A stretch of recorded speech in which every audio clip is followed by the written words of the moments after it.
नमस्कार दोस्तों, स्वागत है आप सभी का अ, सरकारी ऑर्डर चैनल में। आज हम बात करने जा रहे हैं इनकम टैक्स से रिलेटेड।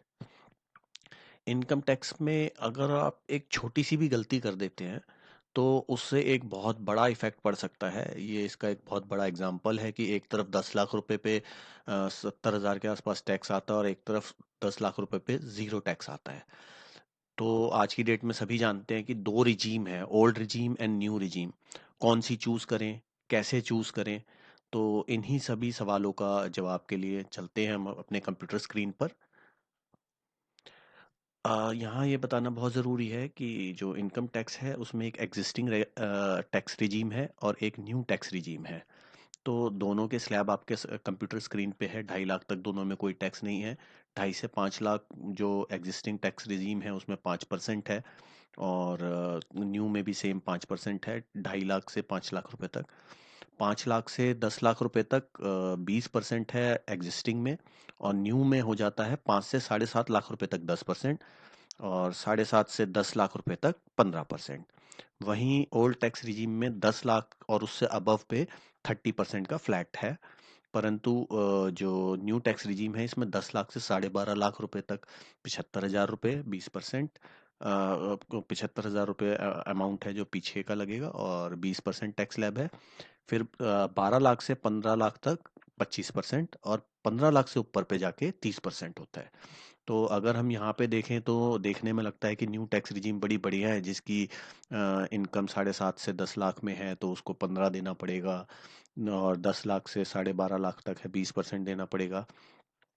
यही गलती मेरे एक दोस्त के साथ अभी रिसेंटली हुई। उनका वो मुझसे पहले टैक्स फिल करवाते थे और रिसेंटली वो ट्रांसफ़र हो गए दिल्ली से। तो उन्होंने अपने डिपार्टमेंट में जब उनसे मांगा गया कि सर आप अपना टैक्स की डिटेल्स दे दीजिए, तो उनके साथ क्या हुआ कि उन्होंने बोला कि भाई अब इतने सब पचड़े में कौन पड़ेगा, कि दोनों रिजीम में क्या डिफरेंस है। तो उन्होंने कहा सर नए टैक्स रिजीम में आपको फ्लैट टैक्स में रिबेट मिल जाती है, और जो एग्जिस्टिंग टैक्स रिजीम है उसमें आपको बहुत जो आपके सेविंग डॉक्यूमेंट्स हैं और वो सब आपको देने पड़ेंगे, तब उस पर टैक्स कैलकुलेट होगा। तो उन्होंने कहा कौन इन कागजों के चक्कर में पड़ेगा, सीधा सीधा जो है आप मुझे वही कर दो, कोई दिक्कत नहीं, मेरी न्यू टैक्स रिजीम भर दो। तो उन्हें पता चला कि उनका काफ़ी ज़्यादा टैक्स आ रहा है, और पिछले प्रीवियस ईयर तक उनका टैक्स निल रहता था। तो उन्होंने मुझे कॉल किया और बोला कि भाई ऐसे ऐसे प्रॉब्लम है। तो मैंने कहा आप अपनी डिटेल्स मुझे भेजिए, सारे डॉक्यूमेंट्स भेजिए, मैं चेक करता हूँ। तो जब मैंने पाया कि उनको बताया कि सर आपका तो टैक्स ज़ीरो बनता है, तो उन्होंने कहा ऐसा कैसे? तो वो कैलकुलेशन आइए चलिए हम देखते हैं कैसे हुई वो कैलकुलेशन। ये उनकी कैलकुलेशन है। यहाँ आप इनकम टैक्स की ये वेबसाइट है, इसका लिंक मैं आपको डिस्क्रिप्शन बॉक्स में दे दूंगा, जहाँ से आप जाके टैक्स कैलकुलेट कर सकते हैं अपना। तो assessment year 23-24, assessment year financial year से अलग होता है, इसके लिए मैं एक अलग से वीडियो बना के डाल दूंगा। आप उसे देख सकते हैं कि असेसमेंट ईयर क्या होता है और फाइनेंशियल ईयर में क्या डिफरेंस होता है। अगर आप इस 2023 22-23 के लिए इनकम टैक्स भर रहे हैं तो असेसमेंट ईयर 23-24 होगा। टैक्स पेयर टाइप वो इंडिविजुअल है, और उन्होंने गलती क्या कर दी कि न्यू टैक्स रिजीम ले ली थी। तो पहले हम जानते हैं कि न्यू टैक्स रिजीम पे क्या टैक्स आ रहा था। मैंने इसको न्यू टैक्स रिजीम को यस कर रखा है। मेल है वो, अगर फीमेल है तो आप यहाँ फीमेल चूज कर सकते हैं। सीनियर सिटीजन है, सुपर सीनियर सिटीजन है। तो क्योंकि सीनियर सिटीजन और सुपर सीनियर सिटीजन के लिए अलग टैक्स स्लैब है, वो भी मैं आपको दिखा दूंगा अभी। उसके बाद आता है आप रेजिडेंट हैं, नॉन रेजिडेंट हैं। तो एनआरआई हैं तो उसका स्टेटस आपको चूज करना होता है। यहाँ उनकी जो टोटल इनकम थी वो 10 लाख रुपए थी, तो मैंने यहाँ 10 लाख रुपए डाल दिया है। उन्हें कोई उनकी प्रॉपर्टी से कोई इनकम नहीं है, कोई उनको रेंट नहीं आ रहा है, तो यहाँ नील है। वो किसी शेयर मार्केट या कहीं से उन्हें कोई किसी भी प्रकार का लॉन्ग टर्म कैपिटल गेन भी नहीं था, तो ये भी ज़ीरो है। अदर सोर्स ऑफ इनकम उनको बैंक इंटरेस्ट वगैरह नहीं है, तो इसको भी नील छोड़ दिया गया। यहाँ मैं आपको एक बात बता देता हूँ, आजकल बहुत लोग ये गलती करते हैं कि जो उनको बैंक में इंटरेस्ट आ रहा होता है वो उसको शो नहीं करते, या टैक्स कैलकुलेशन के समय पे भूल जाते हैं। तो ऐसी गलती मत करिए, क्योंकि अब आपका एआईएस और टीआईएस में ऑटोमेटिकली शो हो जाता है एनुअल टैक्स इंफॉर्मेशन आती है आपकी, आप अपने लॉगिन पे जाके आप चेक कर सकते हैं। तो उसमें आपको बैंक इंटरेस्ट भी आपका आ जाता है, तो वो आपको टैक्स कैलकुलेशन के लिए ज़रूर लेना है। अब उसके बाद आ जाता है profit and gain from business and profession. तो यहाँ पे उन पे ये केस एप्लीकेबल नहीं था क्योंकि वो सैलरीड हैं सिर्फ खाली, उनको एग्रीकल्चर इनकम भी नहीं है। यहाँ पे मैं बता दूं कि 5,000 रुपये तक की एग्रीकल्चर इनकम आप जो ITR 1 फॉर्म है उसमें अपनी दिखा सकते हैं, अगर आप किया तो उसका आपको एग्जाम्पशन मिल जाता है। अब आता है डिडक्शन, क्योंकि अभी मैंने आपको बोला कि न्यू टैक्स रिजीम में कोई भी डिडक्शन नहीं है, पर ऐसा नहीं है। ये एक बहुत इंपॉर्टेंट बात है, बहुत सारे लोग ये गलती करते हैं कि न्यू टैक्स रिजीम है तो डायरेक्ट सिर्फ टैक्स कैलकुलेट कर देते हैं। यहाँ पे गवर्नमेंट की तरफ से एक रिबेट यहाँ पे दी गई है। जब आप शो डिटेल पे करेंगे तो आप जाके नीचे देख सकते हैं, ये सारी टैक्स की जो कैलकुलेशंस हैं बंद हैं। आप यहाँ कहीं भी कोई अमाउंट डालते हैं, मान लीजिए मैं डाल देता हूँ, एक आपको कैलकुलेट करने के लिए दिखाता हूँ। न्यू टैक्स रिजीम, यस,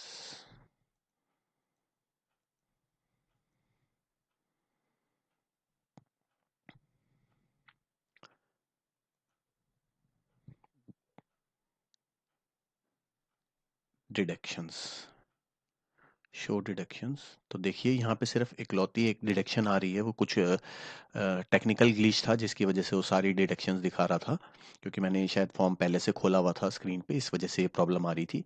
पर अब जब यहाँ आप यस करेंगे तो आपको इस प्रकार से खोलेंगे तो 80 CCD जो पेंशन कंट्रीब्यूशन होता है गवर्नमेंट एम्प्लॉय का, या जो भी एम्प्लॉय है जो NPS में आता है, न्यू पेंशन स्कीम में, तो जो उसका एम्प्लॉयर का कंट्रीब्यूशन होता है, एम्प्लॉयर्स कंट्रीब्यूशन जो होता है, वो यहाँ पे उसको रिबेट मिलती है। ये आप चेक कर सकते हैं 80 CC D के अंदर।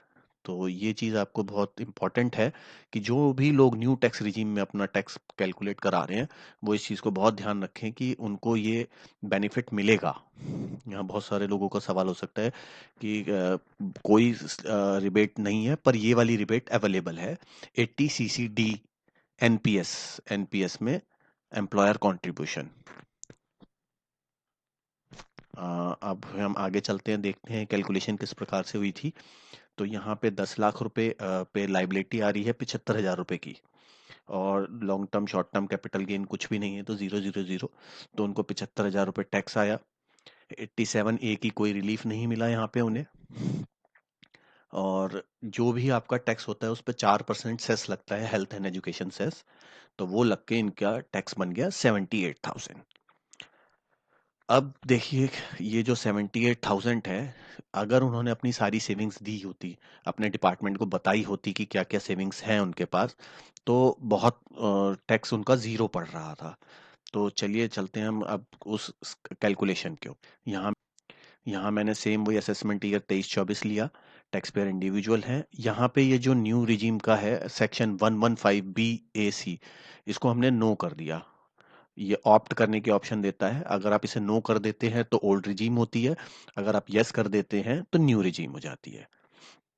ये मेल थे, रेजिडेंट हैं इंडिया के। अब यहाँ पे जैसे ही आप नो और यस का डिफरेंस करते हैं तो यहाँ पे ये चेंज होगा आपका। यहाँ पे स्टैंडर्ड डिडक्शन 50,000 रुपये होती है, वो घटा के डालनी है। वहां पे आपने देखा होगा, मैंने जो डाली थी, ये देखिए 10 लाख रुपए डाली थी एग्जाम्पशन, विदाउट एग्जाम्पशन डालनी होती है, बिफोर एग्जाम्पशन। पर जैसे ही इसको मैं नो करता हूं तो आप देखिए यहाँ पे ये अपने आप लेने लगेगा कि 50,000 स्टैंडर्ड डिडक्शन घटा के आप बताइए। तो अब हम आ गए अपनी स्क्रीन पे वापस। तो ये 9.5 लाख रुपए इसलिए हो गया यहाँ पे कैलकुलेशन। यहाँ पे इनकम फ्रॉम हाउस प्रॉपर्टी आ जाती है, कैपिटल गेन वाली आ जाती है, इनकी कुछ नहीं थी, इनकम फ्रॉम अदर सोर्स नहीं थी, ये सारी इनकी कोई भी नहीं थी, एग्रीकल्चर इनकम नहीं थी। अब आ जाती है डिडक्शन, सारी बात आके घूम के आती है यहाँ डिडक्शंस के ऊपर। हम करते हैं शो डिटेल्स। तो यहाँ मैं आपको बता दूं कि 80C की डिडक्शन होती है 1.5 लाख रुपए। 80C में क्या क्या आता है, आपका PPF अकाउंट, आपकी लाइफ इंश्योरेंस अगर आपने करा रखी है, जीवन बीमा किसी भी कंपनी से हो आपका जीवन बीमा, तो उसकी प्रीमियम जो आप पे करते हैं, पेमेंट ऑफ एन्युटी प्लान, अगर कोई एन्युटी प्लान आपने ले रखा है उसका अमाउंट पे जो आपने किया, CPF का कंट्रीब्यूशन, जो एम्प्लॉय का कंट्रीब्यूशन होता है CPF का वो, PPF, एनएससी अगर आप लेते हैं, एनएससी का इंटरेस्ट भी इसमें इंक्लूड होता है। और यूलिप प्लान होते हैं जो आप अगर शेयर मार्केट में लगाते हैं तो यूनिट लिंक इंश्योरेंस प्लान होता है, तो उसका भी पैसा यहाँ पे मिलता है। Contribution towards notified pension funds, जो कुछ पेंशन फंड्स हैं, म्यूचुअल फंड्स, तो उसमें अगर आप लगाते हैं जो नोटिफाइड बाय हैं उसमें, तो उसका भी ये 1.5 लाख रुपए के अंदर ही आता है। रीपेमेंट ऑफ हाउसिंग लोन, अगर आपने होम लोन ले रखा है और उसका जो प्रिंसिपल अमाउंट होता है, जो मूल अमाउंट जाता है एक फाइनेंशियल ईयर में, वो भी 1.5 लाख के अंदर इंक्लूड होता है। अगर आपके बच्चों की ट्यूशन फीस है तो वो भी 1.5 लाख रुपए में इंक्लूड होती है। अगर आपने कोई नेशनलाइज बैंक से या शेड्यूल्ड बैंक से आपने 5 साल की फिक्स डिपॉजिट करा रखी है टैक्स, तो उसमें भी आपको टैक्स डिपॉजिट पे, ओ फिक्स डिपॉजिट पे आपको 1.5 लाख रुपए की रिबेट के अंदर कैलकुलेट करते हैं। और भी कोई कंट्रीब्यूशन पर एनपीएफ भी हो तो भी आपका उसमें आता है। फिर आ जाती है उसके बाद जो एम्प्लॉय की सेल्फ कंट्रीब्यूशन है एनपीएस की तरफ, ये भी बिल्कुल 1.5 लाख के अंदर ही आता है। तो इनके पास जो था कि लाइफ इंश्योरेंस वगैरह इनकी जो मिला के और जीपीएफ कटता था इनका, गवर्नमेंट प्रोविडेंट फंड, तो 1.5 लाख रुपए से ऊपर है, तो यहाँ पे मैक्सिमम कैप 1.5 लाख है, तो इसलिए मैंने यहाँ कैलकुलेशन में 1.5 लाख रुपए ही डाल दी है। पर इनका थोड़ा ज्यादा था। उसके अलावा ये क्या करते थे कि हर साल न्यू पेंशन स्कीम के अंदर जो ये है एनपीएस, उसके अंदर 50,000 रुपए का कंट्रीब्यूशन कर रहे थे ये। तो ये जो कंट्रीब्यूशन है इसका एडिशनल बेनिफिट मिलता है 80 CC D 1B में, कि अगर मान लीजिए आप एनपीएस के जो एम्प्लॉय है वो अगर एनपीएस में आता है, तो उसका एक तो गवर्नमेंट कंट्रीब्यूशन कटता है, एक उसका एम्प्लॉय का कंट्रीब्यूशन कटता है। उसके अलावा भी वो 50,000 रुपए का कंट्रीब्यूशन एक्स्ट्रा कर सकता है। यहाँ पे एक बात बतानी बहुत ज़रूरी है कि अगर कोई एम्प्लॉय ऐसा है जिसका टैक्स जो है वो कटता है, मान लीजिए टैक्स कह रहा हूँ मैं, सॉरी गलती हो गई। अगर कोई एम्प्लॉय है उसका कंट्रीब्यूशन है वो कटता है 50,000 60,000, और उस पे उसके अलावा एम्प्लॉयर कंट्रीब्यूशन कट गया, वो अलग पार्ट हो गया। जो एम्प्लॉय का कंट्रीब्यूशन है, मान लीजिए 70,000 1 लाख 2 लाख कुछ भी कट रहा है, तो और उसके पास टोटल मिला के 1.5 लाख से ज़्यादा की एटीसी के अंदर रिबेट के लिए अमाउंट अवेलेबल है, तो 50,000 रुपये बाइफरकेट करके वो इसमें डाल सकता है। एनपीएस एम्प्लॉय के लिए है ये। जो जीपीएफ वाले एम्प्लॉय हैं उन्हें तो अलग से इसमें कंट्रीब्यूट करना ही पड़ेगा। इसका मतलब ये हो गया, मान लीजिए अगर कोई एक एम्प्लॉय है जिसका एनपीएस जो एम्प्लॉय का कंट्रीब्यूशन है वो 1 लाख रुपए कटता है, और 1 लाख रुपए की उसके पास एलआईसी है, और 50,000 रुपये उसके बच्चों की ट्यूशन फीस है। तो इस कंडीशन पे वो 1.5 लाख रुपए में 1 लाख रुपए की अपनी एलआईसी और बच्चों की ट्यूशन फीस को कर लेगा 1.5 लाख रुपए, और जो बाकी बचा हुआ जो उसका एनपीएस का अमाउंट है वो 50,000 में क्लेम कर सकता है 80 CC D 1B में। इसके बाद आ जाता है एम्प्लॉयर का कंट्रीब्यूशन, उसका वो 14% का रिबेट यहाँ पे मिलता है। लॉन्ग टर्म इंफ्रास्ट्रक्चर बॉन्ड्स अगर आपने कोई खरीदे हों वो भी उसका भी मिलता है। और सुकन्या समृद्धि योजना, ये सब 80C में आता है, ये 1.5 लाख के अंदर ही आएंगे। सिर्फ इसके अंदर ये जो 80 CC D 1B मैंने आपको बताया है, एडिशनल कंट्रीब्यूशन टुवर्ड्स एनपीएस, ये 50,000 की एक्स्ट्रा रिबेट मिलती है। तो 1.5 लाख ये और 50,000 ये, तो 2 लाख रुपए इनकी रिबेट हो गई ये। इसके बाद इनकी जो टोटल रिबेट यहाँ कैलकुलेट होके आई, ये आ गई है। अब इसके बाद जो इनका अमाउंट था, जो जिससे बहुत ज़्यादा फर्क पड़ा, इन्होंने अपनी माताजी का ऑपरेशन कराया था जो कि एक सीनियर सिटीजन है। तो 80D के अंदर जो मेडिक्लेम होता है, 80D में अगर आपके ऑफिस में आपका पैसा कटता है तो वो, और आपने अगर कोई मेडिकल इंश्योरेंस करा रखी है वो, और उसके अलावा भी अगर आपने कोई खर्चा किया है प्रिवेंटिव हेल्थ चेकअप में, और उसके अलावा क्या नाम है किसी भी तरीके का ट्रीटमेंट कराया है, तो उसको आप यहाँ पे क्लेम कर सकते हैं। 80D जो है, ये आपके सामने इसमें मैंने खोल दिया है 80D। इसमें क्या क्या लिखा है कि 25,000 रुपये तक का क्लेम हम तब कर सकते हैं अगर हम इंडिविजुअल कर रहे हैं या अपनी फैमिली के लिए कर रहे हैं, और अगर हमारी फैमिली के अंदर कोई सीनियर सिटीजन है तो ये क्लेम जो होता है बढ़ जाता है 30,000 रुपये तक।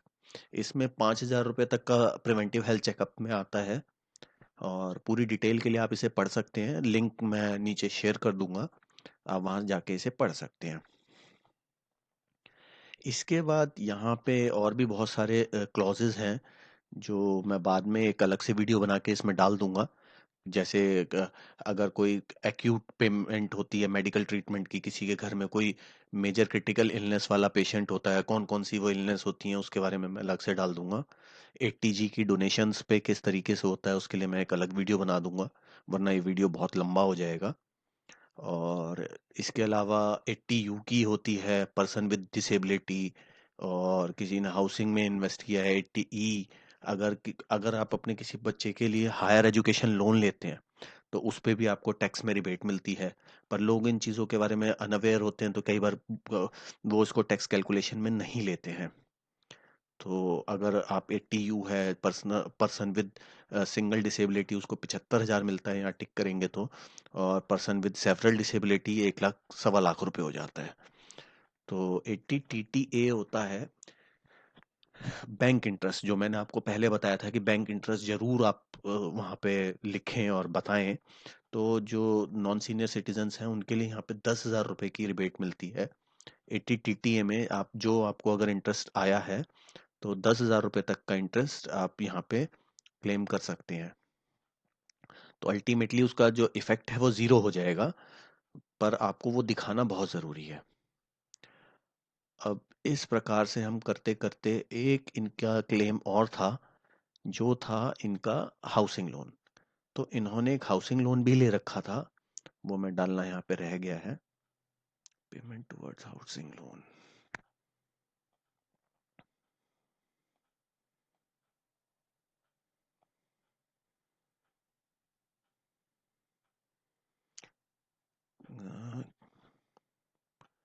रेंट कहाँ चला गया इनका, रीपेमेंट ऑफ हाउसिंग लोन, ये तो 1.5 लाख के अंदर आता है।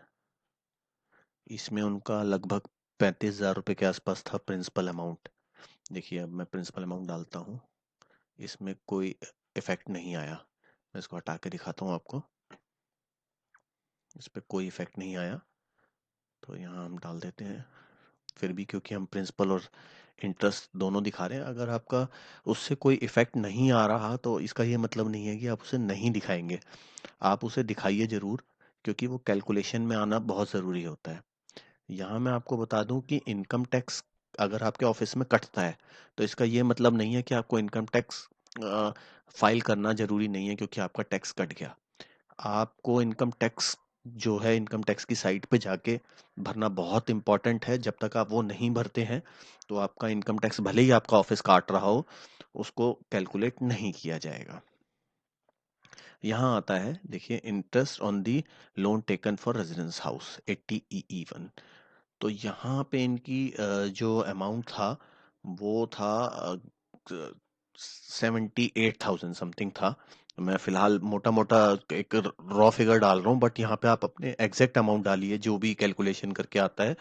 जो प्रिंसिपल और इंटरेस्ट का बाइफरकेशन है वो आपको बैंक से मिल जाता है, साल के शुरू में भी मिल सकता है, वो टेंटेटिव आपको दे देते हैं। और 31 मार्च कंप्लीट होने के बाद आपको फाइनल सर्टिफिकेट लेना होता है और अपने ऑफिस में डिपॉजिट भी कराना होता है उसे। तो ये जब इनकी कैलकुलेशन में हमने सारी चीज़ें डाली, 1.5 लाख रुपए उनकी LIC थी, 35,000 रुपये इनका हाउसिंग लोन का था जिसका कोई इफेक्ट नहीं आ रहा, 50,000 रुपये का एडिशनल कंट्रीब्यूशन था CPF में इनका जो इन्होंने नहीं किया, और इनकी जो माता जी का ऑपरेशन का खर्चा था वो यहाँ पे डाला गया 50,000 रुपये, और 78,000 इनका जो हाउसिंग लोन का था इंटरेस्ट अमाउंट वो हमने यहाँ डाला। और बैंक इंटरेस्ट का और क्या नाम है उसका प्रिंसिपल अमाउंट का मैं आपको बता ही चुका हूँ, आपका बैंक आपको दे देगा, बहुत आसानी से देते हैं, या आप उन्हें मेल कर दीजिए या फ़ोन भी कर देंगे तो वो लोग आपको प्रिंसिपल और इंटरेस्ट का बाइफरकेशन दे देते हैं। अब हम जाके देखते हैं नीचे इसका इफेक्ट क्या आया। इफेक्ट ये आया कि इनकी total net taxable income 5 lakh रुपए रह गई केवल, और 5 लाख रुपए की इनकम पे जो टैक्स है वो आता है 12,500 रुपये, जो कि अंडर सेक्शन 87A वो रिबेट मिलती है और आपका टैक्स हो जाता है लाइबिलिटी जीरो। देख लीजिए यहाँ पे इनका जो टैक्स है ज़ीरो आ रहा है, सरचार्ज ज़ीरो है, एजुकेशन से ज़ीरो है, क्योंकि 87A का रिलीफ इन्हें मिल गया है। 87A के अंदर जो रिलीफ मिलता है वो 12,500 रुपये तक कोई टैक्स नहीं लगता है। मैं आपको जाके दिखा देता हूँ ये कहाँ लिखा हुआ है। ये आपका जो हम स्लैब देख रहे थे, इसी में नीचे अगर आप जाएंगे तो यहाँ आपको ये 60+ का अलग स्लैब है, और टैक्स स्लैब, और 80+ के लिए जो सुपर सीनियर सिटीजन्स होते हैं उनके लिए अलग स्लैब है। इसमें ये देखिए 87A का रिबेट यहाँ लिखा हुआ है, rebate under section 87A residence individual whose total income is not more than 5 lakh is also eligible for the rebate of 100% tax income tax, और 12,500 विच एवर इज लेस। मतलब 12,500 तक अगर आपका टैक्स आ रहा है तो वो नील हो जाता है, यानी 5 लाख रुपए पे। अगर 4.5 लाख रुपए है तो जो कम होगा उतना कम आपका कैलकुलेट होके हो जाएगा, और वो 87A में आपको पूरी रिबेट मिलती है। तो इस प्रकार से उनका टैक्स ज़ीरो हो गया। तो यहाँ मैं आपको बताना चाहूँगा कि ये बहुत इंपॉर्टेंट है कि आप अपनी जितनी भी सेविंग्स हैं वो अपने ऑफिस में ज़रूर सबमिट किया कीजिए। और जब आपको फॉर्म 16 मिलता है आपके ऑफिस से, उसके बाद इनकम टैक्स की साइट पे जाके अपना इनकम टैक्स रिटर्न ज़रूर फाइल कीजिए, भले ही आपका पूरा टैक्स कट गया हो। वरना आपको नोटिस भी आ सकता है, और अब तो पेनल्टी लग रही है, तो पेनल्टी भी लगेगी। भले ही आपका टैक्स भी कट गया, सब कुछ कट गया, बट आपको फिर भी पेनल्टी पे करनी पड़ सकती है। और अगर आपको मेरा ये वीडियो पसंद आया हो तो इसे लाइक करें, शेयर करें, और मेरे चैनल को सब्सक्राइब करें। और जो इनकम टैक्स सीरीज़ है इसमें अभी और भी बहुत सारी वीडियोस हैं, आप उन्हें देख सकते हैं अलग अलग विषयों पे, जैसे एचआरए कैसे कैलकुलेट करें। यहाँ हमने एचआरए के बारे में बात ही नहीं करी है। तो एचआरए किस प्रकार से कैलकुलेट होता है, कौन कौन एचआरए ले सकता है, माता पिता के नाम पे हम क्या एचआरए की रिबेट ले सकते हैं, और किस तरीके से हमें एचआरए के लिए क्या क्या डॉक्यूमेंट देने होते हैं अगर एचआरए की रिबेट लेना चाह रहे हैं, और अगर आपको ऑफिस देने से मना कर रहा है तो आपके पास क्या क्या उनको समझाने के लिए क्या आपके पास लीगल राइट्स हैं आपके। उस सब के लिए मैं एचआरए की एक अलग से वीडियो बना दूंगा, और बाकी कैलकुलेशंस की एक अलग वीडियो बना दूंगा। तो आप मेरी जो इस सीरीज़ के बारे में अगर आप रेगुलर अपडेट चाहते हैं तो मेरे चैनल को सब्सक्राइब करें और बेल आइकन को ज़रूर दबा दें। धन्यवाद।